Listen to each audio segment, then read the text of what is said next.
Здравейте, приятели! В днешното видео искам да ви покажа моите нови неща. Така, както виждате, съм подредила моите животни на марката Шлайх и моята бяла лъвица на марката Папо.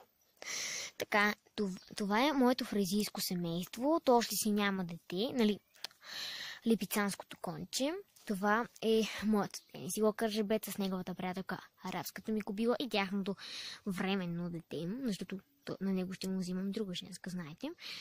Ако не, върнете се в миналите ми клипове. И да, като цяло това е моето андалуско конче, което служи като тяхно дете.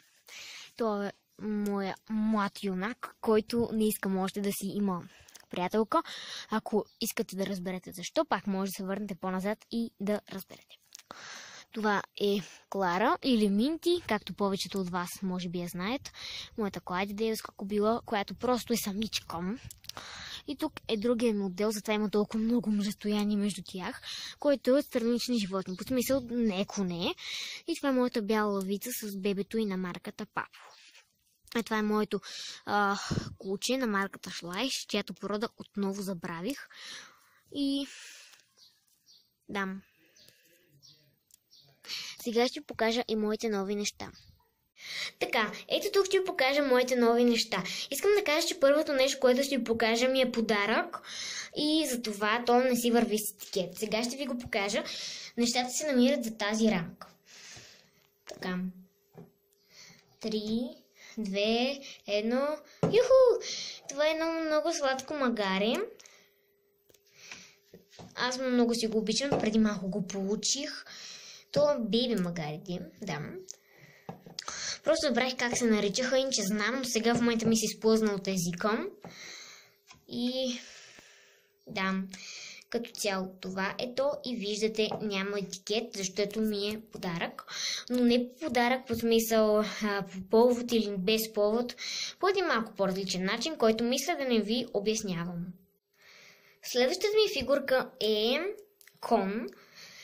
Той е от по-големите коне, под смисъл тези с кафявата точка. И ще ви го покажа на 3. Да, мъжки. 3, 2, 1. Юху! Това е клайдедейлският жребец, приятели. Аз много го обичам. Не съм му измислила все още име. И да, ще измисля, ще направя видео, в което ще ви го кажа. И като цяло, да, ето, с етикет си върви. Още му е прикрепен на крака. И сега, заедно с моите ножици, ще го отрежем. Ето го и клайдедейлският ми жребец, който е с вече махнат етикет. Ето и точката. И сега ще ви покажа по кои места отиват новите ми животинки. Така. Магарето отива при ето тези животинки, но въпреки това то ще бъде добро приятелче и с моето андалуско конче. И да, андалуското конче още си е тук.